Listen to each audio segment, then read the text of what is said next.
रामचंद्र की, सियावर रामचंद्र की जय सिया राम। उत्तर प्रदेश की राज्यपाल आनंदीबेन पटेल, राष्ट्रीय स्वयंसेवक संघ के परम पूजनीय सरसंघ चालक डॉक्टर मोहन भागवत जी, उत्तर प्रदेश के मुख्यमंत्री योगी आदित्यनाथ जी, श्री राम जन्मभूमि तीर्थ क्षेत्र ट्रस्ट के अध्यक्ष पूज्य महंत नृत्य गोपाल दास जी, पूज्य संत समाज, यहां पधारे सभी भक्तगण, देश और दुनिया से इस ऐतिहासिक पल के साक्षी बन रहे कोटि कोटि राम भक्त, देवी और सज्जनों, आज अयोध्या नगरी भारत की सांस्कृतिक चेतना के एक और उत्कर्ष बिंदु की साक्षी बन रही है। आज संपूर्ण भारत, संपूर्ण विश्व राममय है।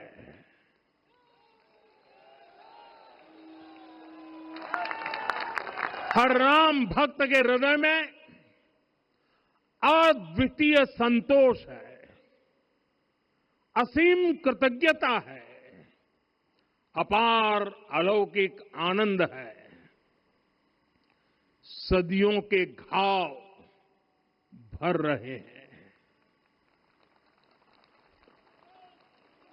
सदियों की वेदना आज विराम पा रही है, सदियों का संकल्प आज सिद्धि को प्राप्त हो रहा है। आज उस यज्ञ की पूर्णाहुति है जिसकी अग्नि 500 वर्ष तक प्रज्वलित रही, जो यज्ञ एक पल भी आस्था से डिगा नहीं, एक पल भी विश्वास से टूटा नहीं। आज भगवान श्री राम के गर्भगृह की अनंत ऊर्जा, श्री राम परिवार का दिव्य प्रताप इस धर्म ध्वजा के रूप में इस दिव्यतम भव्यतम मंदिर में प्रतिष्ठापित हुआ है। और साथियों, ये धर्म ध्वजा केवल एक ध्वजा नहीं, ये भारतीय सभ्यता के पुनर्जागरण का ध्वज है। इसका भगवा रंग, इस पर रचित सूर्यवंश की ख्याति, वर्णित ओम शब्द और अंकित कोविदार वृक्ष राम राज्य की कीर्ति को प्रतिरूपित करता है। ये ध्वज संकल्प है, ये ध्वज सफलता है, ये ध्वज संघर्ष से सृजन की गाथा है, ये ध्वज सदियों से चले आ रहे स्वप्नों का साकार स्वरूप है। ये ध्वज संतों की साधना और समाज की सहभागिता की सार्थक परिणति है। साथियों, आने वाली सदियों और सहस्त्र शताब्दियों तक ये धर्म ध्वज प्रभु राम के आदर्शों और सिद्धांतों का उद्घोष करेगा। ये धर्म ध्वज आह्वान करेगा, सत्यमेव जयते नानृतम, यानी जीत सत्य की ही होती है, असत्य की नहीं। ये धर्म ध्वज उद्घोष करेगा, सत्यम एक पदम, ब्रह्म सत्य धर्म प्रतिष्ठित, अर्थात सत्य ही ब्रह्म का स्वरूप है, सत्य में ही धर्म स्थापित है। ये धर्म ध्वज प्रेरणा बनेगा, प्राण जाए पर वचन न जाहिए, अर्थात जो कहा जाए वही किया जाए। ये धर्म ध्वज संदेश देगा, कर्म प्रधान विश्व रची राखा, अर्थात विश्व में कर्म और कर्तव्य की प्रधानता हो। ये धर्म ध्वज कामना करेगा, बैर न विग्रह आस न त्रासा, सुखमय ताही सदा सब आशा, यानी भेदभाव, पीड़ा, परेशानी से मुक्ति, समाज में शांति और सुख हो। ये धर्म ध्वज हमें संकल्पित करेगा, नहीं दरिद्र को दुखी न दीना, यानी हम ऐसा समाज बनाएं जहां गरीबी न हो, कोई दुखी या लाचार न हो। साथियों, हमारे ग्रंथों में कहा गया है, आरोपितम ध्वजम दृष्ट्वा ये अभिनंदनित धार्मिका ते अपि सर्वे प्रमुच्यते महापातक कोटि भी, यानी जो लोग किसी कारण मंदिर नहीं आ पाते और दूर से मंदिर के ध्वज को प्रणाम कर लेते हैं, उन्हें भी उतना ही पुण्य मिल जाता है। साथियों, ये धर्म ध्वज भी इस मंदिर के ध्येय का प्रतीक है। ये ध्वज दूर से ही राम लला की जन्मभूमि के दर्शन कराएगा और युगों युगों तक प्रभु श्री राम के आदेशों और प्रेरणाओं को मानव मात्र तक पहुंचाएगा। साथियों, मैं संपूर्ण विश्व के करोड़ों राम भक्तों को इस अविस्मरणीय क्षण की, इस अद्वितीय अवसर की हार्दिक शुभकामनाएं देता हूं। मैं आज उन सभी भक्तों को भी प्रणाम करता हूं, हर उस दानवीर का भी आभार व्यक्त करता हूं जिसने राम मंदिर निर्माण के लिए अपना सहयोग दिया। मैं राम मंदिर के निर्माण से जुड़े हर श्रमवीर, हर कारीगर, हर योजनाकार, हर वास्तुकार, सभी का अभिनंदन करता हूं। साथियों, अयोध्या वह भूमि है जहां आदर्श आचरण में बदलते हैं। यही वह नगरी है जहां श्री श्री राम ने अपना जीवन पथ शुरू किया था। इसी अयोध्या ने संसार को बताया कि एक व्यक्ति कैसे समाज की शक्ति से, उसके संस्कारों से पुरुषोत्तम बनता है। जब श्री राम अयोध्या से वनवास को गए तो वे युवराज राम थे, लेकिन जब लौटे तो मर्यादा पुरुषोत्तम बनकर के आए और उनके मर्यादा पुरुषोत्तम बनने में महर्षि वशिष्ठ का ज्ञान, महर्षि विश्वामित्र की दीक्षा, महर्षि अगस्त्य का मार्गदर्शन, निषाद राज की मित्रता, मां शबरी की ममता, भक्त हनुमान का समर्पण, इन सब की अनगिनत ऐसे लोगों की महत्वपूर्ण भूमिका रही है। साथियों, विकसित भारत बनाने के लिए भी समाज की इसी सामूहिक शक्ति की आवश्यकता है।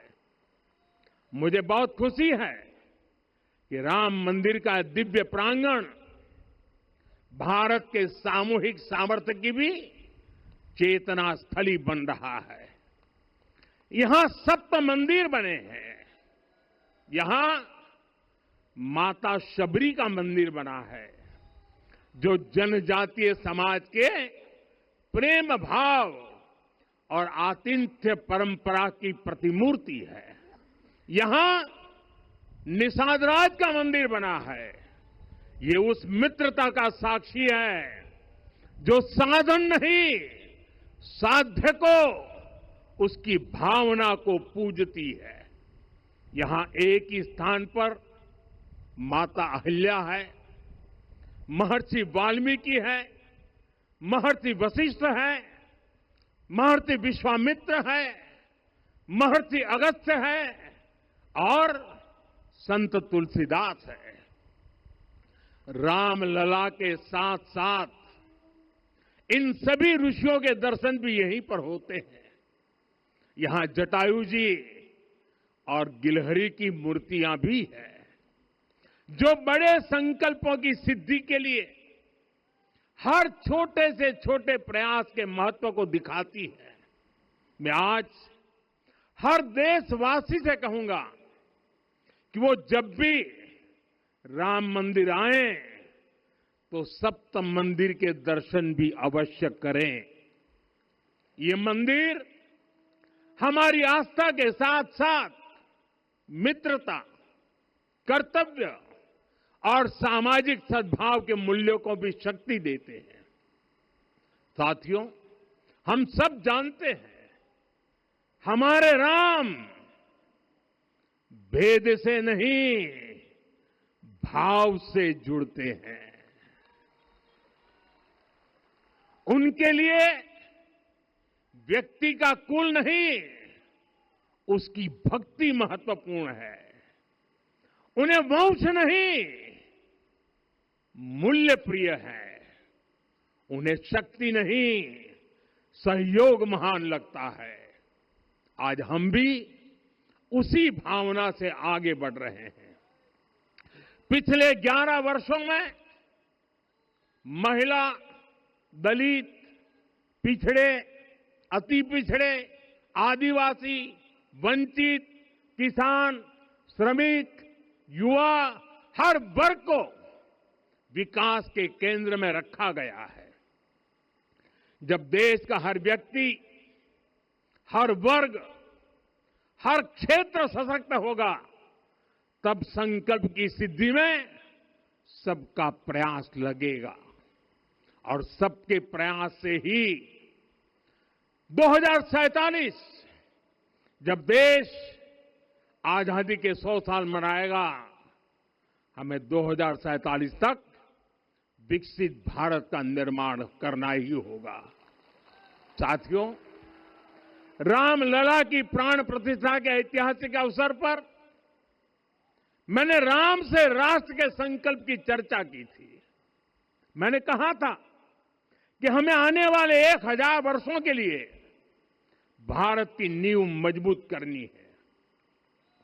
हमें याद रखना है, जो सिर्फ वर्तमान का सोचते हैं वो आने वाली पीढ़ियों के साथ अन्याय करते हैं। हमें वर्तमान के साथ साथ भावी पीढ़ियों के बारे में भी सोचना है, क्योंकि हम जब नहीं थे ये देश तब भी था, जब हम नहीं रहेंगे ये देश तब भी रहेगा। हम एक जीवंत समाज है, हमें दूरदृष्टि के साथ ही काम करना होगा। हमें आने वाले दशकों, आने वाली सदियों को ध्यान में रखना ही होगा। और साथियों, इसके लिए भी हमें प्रभु राम से सीखना होगा। हमें उनके व्यक्तित्व को समझना होगा। हमें उनके व्यवहार को आत्मसात करना होगा। हमें याद रखना होगा, राम यानी आदर्श, राम यानी मर्यादा, राम यानी जीवन का सर्वोच्च चरित्र, राम यानी सत्य और पराक्रम का संगम।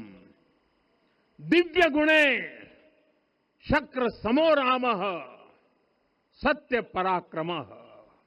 राम यानी धर्म पथ पर चलने वाला व्यक्तित्व।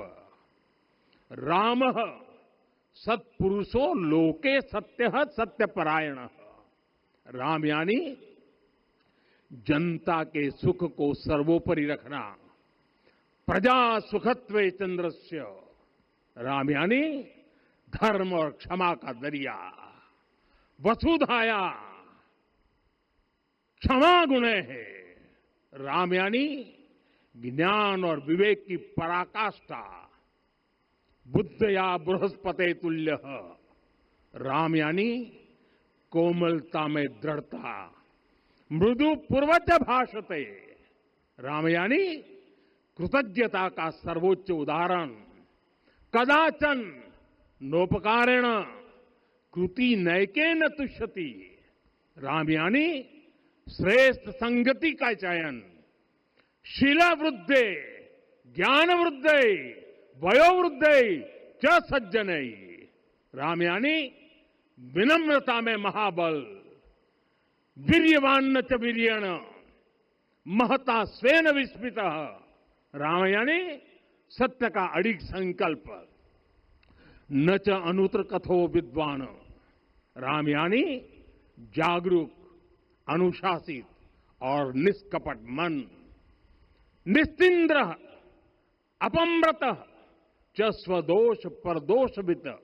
साथियों, राम सिर्फ एक व्यक्ति नहीं, राम एक मूल्य है, एक मर्यादा है, एक दिशा है। अगर भारत को साल 2047 तक विकसित बनाना है, अगर समाज को सामर्थ्यवान बनाना है, तो हमें अपने भीतर राम को जगाना होगा। हमें अपने भीतर के राम की प्राण प्रतिष्ठा करनी होगी।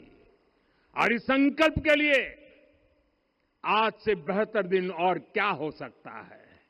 साथियों, 25 नवंबर का यह ऐतिहासिक दिन अपनी विरासत पर गर्व का एक और अद्भुत क्षण लेकर आया है। इसकी वजह है धर्म ध्वजा पर अंकित कोविदार वृक्ष। ये कोविदार वृक्ष इस बात का उदाहरण है कि जब हम अपनी जड़ों से कट जाते हैं तो हमारा वैभव इतिहास के पन्नों में दब जाता है। साथियों, जब भरत अपनी सेना के साथ चित्रकूट पहुंचे तो लक्ष्मण ने दूर से ही अयोध्या की सेना को पहचान लिया। ये कैसे हुआ, इसका वर्णन वाल्मीकि जी ने किया है। और वाल्मीकि जी ने क्या वर्णन किया है? उन्होंने कहा है, विराजित उद्गत स्कंधम कोविदार ध्वजः रथे। लक्ष्मण कहते हैं, राम, सामने जो तेजस्वी प्रकाश में विशाल वृक्ष जैसा ध्वज दिखाई दे रहा है, वही अयोध्या की सेना का ध्वज है। उस पर कोविदार का शुभ चिन्ह अंकित है। साथियों, आज जब राम मंदिर के प्रांगण में कोविदार फिर से प्रतिष्ठित हो रहा है, यह केवल एक वृक्ष की वापसी नहीं है, यह हमारी स्मृति की वापसी है, हमारी अस्मिता का पुनर्जागरण है, हमारी स्वाभिमानी सभ्यता का पुनः उद्घोष है। कोविदार वृक्ष हमें याद दिलाता है कि जब हम अपनी पहचान भूलते हैं तो हम स्वयं को खो देते हैं, और जब पहचान लौटती है तो राष्ट्र का आत्मविश्वास भी लौट आता है। और इसलिए मैं कहता हूं, देश को आगे बढ़ना है तो अपनी विरासत पर गर्व करना होगा। साथियों, अपनी विरासत पर गर्व के साथ साथ एक और बात भी महत्वपूर्ण है, और वो है गुलामी की मानसिकता से पूरी तरह मुक्ति। आज से 190 साल पहले 190 साल पहले साल 1835 में 1835 में मैकाले नाम के एक अंग्रेज ने भारत को अपनी जड़ों से उखाड़ने के बीज बोए थे। मैकाले ने भारत में मानसिक गुलामी की नींव रखी थी।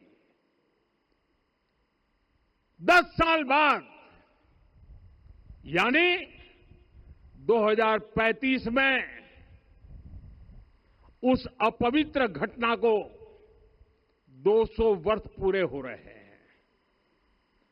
कुछ दिन पहले मैंने एक कार्यक्रम में आग्रह किया था कि हमें आने वाले 10 वर्षों तक उस 10 वर्षों का लक्ष्य लेकर चलना है कि भारत को गुलामी की मानसिकता से मुक्त करके रहेंगे। साथियों, सबसे बड़ा दुर्भाग्य यह है कि मैकाले ने जो कुछ सोचा था उसका प्रभाव कहीं व्यापक हुआ। हमें आजादी मिली, लेकिन हीन भावना से मुक्ति नहीं मिली।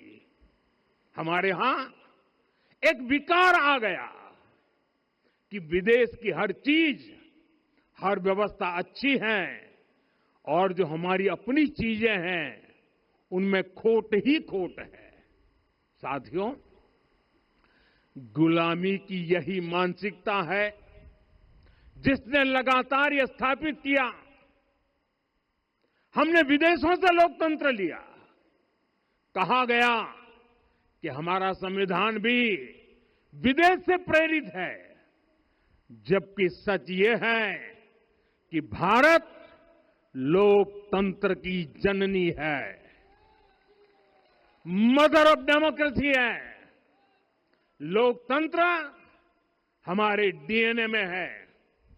साथियों, अगर आप तमिलनाडु जाएंगे तो तमिलनाडु के उत्तरी हिस्से में उत्तीरमेरूर गांव है। वहां हजारों वर्ष पहले का एक शिलालेख है। उसमें बताया गया है कि उस कालखंड में भी कैसे लोकतांत्रिक तरीके से शासन व्यवस्था चलती थी, लोग कैसे सरकार चुनते थे। लेकिन हमारे यहां तो मैग्ना कार्टा की प्रशंसा का ही चलन रहा। हमारे यहां भगवान बसवन्ना, उनके अनुभव मंटपा की जानकारी भी सीमित रखी गई। अनुभव मंटपा यानी जहां सामाजिक, धार्मिक और आर्थिक विषयों पर सार्वजनिक बहस होती थी, जहां सामूहिक सहमति से निर्णय लिए जाते थे। लेकिन गुलामी की मानसिकता के कारण इस भारत की कितनी ही पीढ़ियों को इस जानकारी से भी वंचित रखा गया। साथियों, हमारी व्यवस्था के हर कोने में गुलामी की इस मानसिकता ने डेरा डाला हुआ था। अब याद करिए, भारतीय नौसेना का ध्वज सदियों तक उस ध्वज पर ऐसे प्रतीक बने रहे जिनका हमारी सभ्यता, हमारी शक्ति, हमारी विरासत से कोई संबंध नहीं था। अब हमने नौसेना के ध्वज से गुलामी के हर प्रतीक को हटाया है। हमने छत्रपति शिवाजी महाराज की विरासत को स्थापित किया है। और ये सिर्फ एक डिजाइन में बदलाव नहीं हुआ, ये मानसिकता बदलने का क्षण था। ये वो घोषणा थी कि भारत अब अपनी शक्ति अपने प्रतीकों से परिभाषित करेगा, न कि किसी और की विरासत से। और साथियों, यही परिवर्तन आज अयोध्या में भी दिख रहा है। साथियों, ये गुलामी की मानसिकता ही है जिसने इतने वर्षों तक रामत्व को नकारा है। भगवान राम अपने आप में एक वैल्यू सिस्टम है।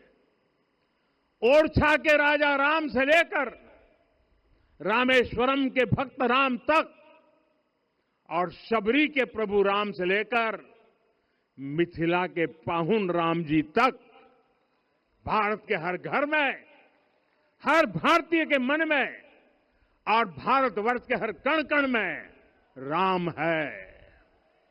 लेकिन गुलामी की मानसिकता इतनी हावी हो गई कि प्रभु राम को भी काल्पनिक घोषित किया जाने लगा। साथियों, अगर हम ठान लें अगले 10 साल में मानसिक गुलामी से पूरी तरह मुक्ति पा लेंगे और तब जाकर के ऐसी ज्वाला प्रज्वलित होगी, ऐसा आत्मविश्वास बढ़ेगा कि 2047 तक विकसित भारत का सपना पूरा होने से भारत को कोई रोक नहीं पाएगा। आने वाले 1000 वर्ष के लिए भारत की नींव तभी सशक्त होगी जब मैकाले की गुलामी के प्रोजेक्ट को हम अगले 10 साल में पूरी तरह ध्वस्त करके दिखा देंगे। साथियों, अयोध्या धाम में रामलला का मंदिर परिसर भव्य से भव्यतम हो रहा है और साथ ही अयोध्या को संवारने का काम लगातार जारी है। आज अयोध्या फिर से वह नगरी बन रही है जो दुनिया के लिए उदाहरण बनेगी। त्रेता युग की अयोध्या ने मानवता को नीति दी। 21वीं सदी की अयोध्या मानवता को विकास का नया मॉडल दे रही है। तब अयोध्या मर्यादा का केंद्र थी, अब अयोध्या विकसित भारत का मेरुदंड बनकर उभर रही है। साथियों, भविष्य की अयोध्या में पौराणिकता और नूतनता का संगम होगा। सरयू जी की अमृत धारा और विकास की धारा एक साथ बहेगी। यहां आध्यात्म और आर्टिफिशियल इंटेलिजेंस दोनों का तालमेल दिखेगा। राम पथ, भक्ति पथ और जन्मभूमि पथ से नई अयोध्या के दर्शन होते हैं। अयोध्या में भव्य एयरपोर्ट है।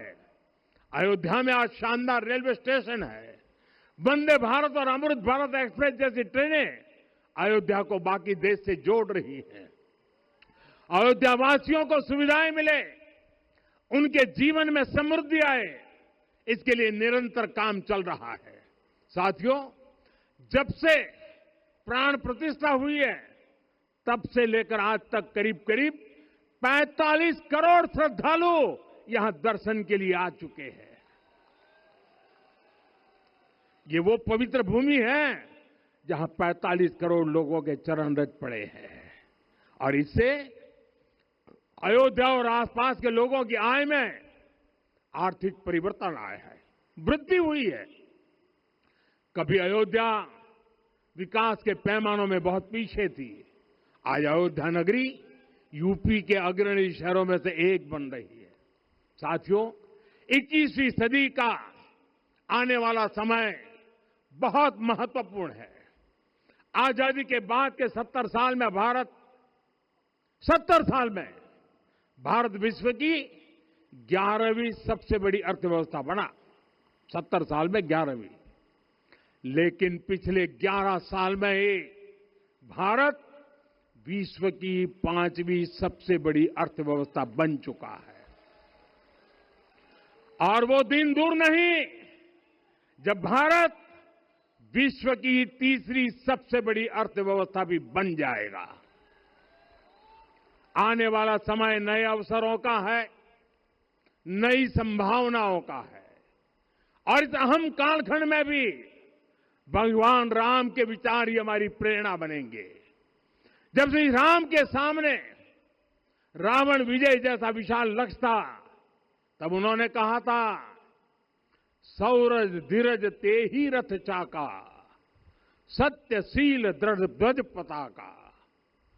बल विवेक दम परहित गोरे, क्षमा कृपा समता रजु जोरे।